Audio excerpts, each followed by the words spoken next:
જય વિદ્યાર્થી મિત્રો. તો કે ચાલો હવે આપણે દાખલા નંબર 9 ની વાત કરીએ. દાખલા નંબર 9 ની અંદર આપણે કીધું છે મધ્યક શોધો. ચાલો હવે આ દાખલાની આપણે શરૂઆત કરીએ. રકમની માહિતી જોતા જ આપણે ખ્યાલ આવી જાય કે અહીંયા પણ જે છે આપણે પદ વિચલનની જે રીત છે એનો ઉપયોગ કરશું. ચાલો હવે ગણતરી કરીએ. આપણે ખ્યાલ હશે કે બે કોષ્ટક જે છે બે ખાના આપણે આપી દીધા હોય છે. ત્રીજું ખાનું ફરજિયાત શેનું આવશે વિદ્યાર્થી મિત્રો? તો કે ત્રીજું ખાનું ફરજિયાત મધ્ય કિંમત એટલે કે xi નું આવશે. xi કોના પરથી મેળવે? આપણે ખ્યાલ જ છે આપણે વર્ગ ઉપરથી xi મેળવી. તો કે વર્ગનો સરવાળો ભાગ્યા આપણે 2 કરશું. ચાલો પહેલા વર્ગનો સરવાળો કરીએ. તો કે 45 અને 55 નો સરવાળો તમે કરો ને તો 100 વિદ્યાર્થી આવે. 100 ભાગ્યા તમે 2 કરો એટલે 100 ના અડધા વિદ્યાર્થી મિત્ર થશે 50. તો કે આપણે પહેલી મધ્ય કિંમત મળી ગઈ. હવે સાથોસાથ તમે જોવા જાવ તો દરેકે દરેક વર્ગની અંદર જે છે તફાવત સમાન છે. સાથોસાથ સતત વર્ગ પણ છે ભયા. એટલા માટે હવે આપણે જે છે જે અહીંયા તફાવત છે એ ઉમેરો કરતા જશું. તો કે કેટલાનો તફાવત છે દરેક જગ્યાએ? તો કે 45 થી 55 એટલે 10 નો તફાવત કહેવાય. 55 થી 65 એટલે 10 નો કહેવાય. 65 થી 75 તો ત્યાં પણ 10 નો કહેવાય. તો દરેક જગ્યાએ 10 નો તફાવત છે. તો હું અહીં 10 નો ઉમેરો કરું. હાલો 50 માં 10 નો ઉમેરો કરો તો વિદ્યાર્થી મિત્રો 60. 60 માં 10 નો ઉમેરો કરો વિદ્યાર્થી મિત્રો 70. 70 માં 10 નો ઉમેરો કરો તો 80. 80 માં 10 નો ઉમેરો કરો તો 90. ચાલો તો કે આપણે જે છે મધ્ય કિંમત xi ની મળી ગઈ. પદ વિચલનની રીતનો ઉપયોગ કરીએ એટલે આપણે a ને ધારવો પડશે. તો કે મધ્ય કિંમત જે મળી છે એમાંથી વચ્ચેની કિંમત જે છે એને હું નામ આપી દઉં a. તો a ની કિંમત કેટલી ધારી એવું કહી શકાય વિદ્યાર્થી મિત્રો? 70. ચાલો a ની કિંમત ધારી લીધી એટલે પદ વિચલનની રીતમાં જે છે પછીનું જે છે ખાનું આવશે ui. સૂત્ર તમે યાદ રાખજો. હું આખું સૂત્ર લખતો નથી, તમે લખવા માંગતા હોય તો લખી શકો ખરી. ચાલો તો ui ની કિંમત મેળવવા માટે આપણે શોર્ટમાં વાત કરી હતી કે જે જગ્યાએ તમે a ધારો એની લાઈનમાં 0, ઉપર માઇનસ સંખ્યા નીચે પ્લસ સંખ્યા. તો કે ઉપર માઇનસ સંખ્યા એટલે -1 -2, નીચે પ્લસ સંખ્યા એટલે +1 +2. ચાલો તો કે આ જે છે આપણે ui ની કિંમત મળી ગઈ. હવે છેલ્લું ખાનું જે છે એ આવશે વિદ્યાર્થી મિત્રો fi અને ui નો ગુણાકાર. fi એટલે આવૃત્તિ, ui એટલે આપણે હાલમાં જે કિંમત મેળવી એનો ગુણાકાર કરીએ. હાલો ઉપરથી ગુણાકાર કરીએ તો કે 3 દુ 6 વિદ્યાર્થી મિત્રો, પણ કેવા રહેશે? માઇનસ. હવે આઈડિયા આવી ગયો હોય. 10 એકા 10 એ પણ કેવા રહેશે? -10. 11 નો 0 સાથે ગુણાકાર વિદ્યાર્થી મિત્રો 0. હાલો 8 એકા 8. હાલો 3 દુ 6 વિદ્યાર્થી. ચાલો હવે જે છે આપણે જે જગ્યાએ સરવાળાની જરૂરિયાત પડે એનો સરવાળો કરી નાખીએ. પહેલા તો આવૃત્તિનો સરવાળો જરૂર પડશે એટલે આવૃત્તિના સરવાળાને કહેવાશે સિગ્મા fi. ચાલો સરવાળો કરીએ. તો કે કઈ રીતે સરવાળો કરીએ ધ્યાન આપજો, કઈક આઈડિયા આપણે અપનાવીએ.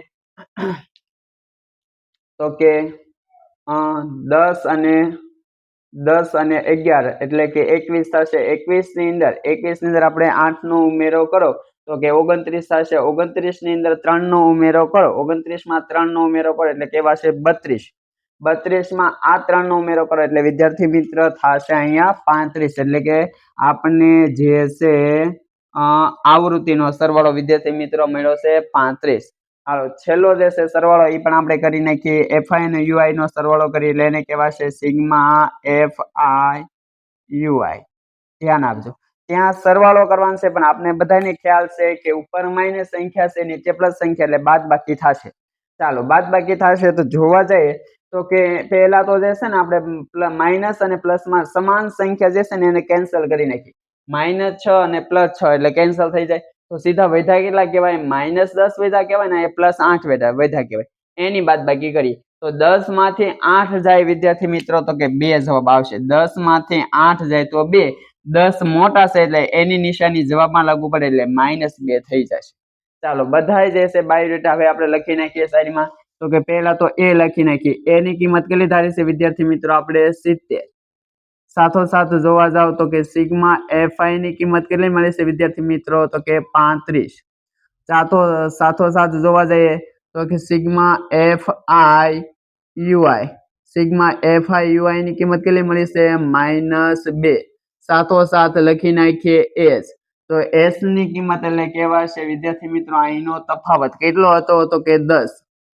હાલો બધાય બાયોડેટા લખાઈ ગયા. હવે સીધું મેં કીધું એ સૂત્ર, તો કે સૂત્ર શું છે પદ વિચલન રીતનું, x બાર બરાબર a વત્તા સિગ્મા એફ આઈ યુઆઈ ભાંગ્યા સિગ્મા એફ આઈ ગુણ્યા h. હાલો સૂત્ર મેં કીધું દીધું. હવે કિંમતો મૂકી દઈએ સાથોસાથ. ચાલો હવે સૂત્ર આપણે કિંમતો મેકીએ, તો કે a ની કિંમત વિદ્યાર્થી મિત્રો અહીંયા આગળ 70 વત્તા સિગ્મા એફઆઈયુઆઈ ની કિંમત -2, એટલે હું મેં કીધું ઉપરની સાઈડ -2 છેદમાં સિગ્મા એફઆઈ ની કિંમત વિદ્યાર્થી મિત્રો 35 ગુણ્યા આપણે h ની કિંમત ગુણાકારમાં વિદ્યાર્થી મિત્રો 10. ચાલો આ જે છે આપણે આવી રીતે ગણતરી મળી. હવે જે છે આપણે કામગીરી કરીએ, તો કે અહીંયા તમે ક્રોસમાં 5 વડે ભાગાકાર કરી નાખો તો પણ ચાલે, જે રીતે યોગ્ય લાગે એ રીતે કામગીરી કરી શકો ખરી. તો કે ચાલો એ જ રીતે આપણે કામ કરીએ. તો કે હું આ બે સંખ્યાને જે છે ને 5 વડે ભાંગી નાખું વિદ્યાર્થી મિત્રો, ધ્યાન આપજો. તો કે 10 ને 5 વડે, જો ઉપર નીચે જે છે તમે સરખી સંખ્યા વડે ભાગાકાર કરો તો ચાલે ખરી. એટલે આને 5 વડે ભાગાકાર કરું તો કે 5 દુ 10, આને 5 વડે ભાગાકાર કરું તો વિદ્યાર્થી મિત્ર કેવા છે 5 સત્તા 35. એટલે આવી કન્ડિશન વધી. ચાલો એક વખત લખી નાખીએ આપણે, આ 70 એમ ના એમ પ્લસ ગુણ્યા માઇનસ, એટલે કેવા છે વિદ્યાર્થી મિત્રો માઇનસ. હાલો 2 ગુણ્યા 2 તો 2 દુ 4, ભાગાકારમાં કેટલા વધ્યા વિદ્યાર્થી મિત્રો, તો કે 7. હવે આપણે આ સંખ્યાનો ભાગાકાર કરવાનો રહ્યો. હાલો અહીંયા સાઈડમાં ભાગાકાર કરું છું, ધ્યાન આપજો વિદ્યાર્થી મિત્રો. તો કે ભાગાકાર કરીએ આપણે, અહીંયા થોડું ઘણું અડચણ પડશે, હું જે છે થોડુંક અહીંયા સાઈડમાં લઈ નાખું, ધ્યાન આપજો. તો કે ભાગાકાર કરીએ આપણે વિદ્યાર્થી મિત્રો, 4 ભાગ્યા શું લખાશે 7, પણ અહીંયા પહેલેથી જ ભાગ આલે એમ નથી, તો આપણે પહેલેથી જે છે ઉપર શું મૂકી દઈશું પોઈન્ટ, અને નીચે લઈ નાખશું 0. પોઈન્ટ ની આગળ કઈ સંખ્યા ન હોય તો આપણે ખ્યાલ છે 0 મૂકીએ કે ખરે. હાલો 7 નો ઘડિયો બોલીએ તો કે 7 પંચા વિદ્યાર્થી મિત્રો 35. ચાલો ધ્યાન આપજો, 40 માંથી 35 જાય વિદ્યાર્થી મિત્રો, 40 માંથી 35 જાય તો 5 વધે, ભાગ ના લે તો 0. હાલો 7 વિદ્યાર્થી મિત્રો 49. ધ્યાન આપજો, 50 માંથી 49 જાય તો 1 વધે, ભાગ નો લે તો 0. 7 એકા 7 વિદ્યાર્થી મિત્રો, 10 માંથી 7 જાય તો 3.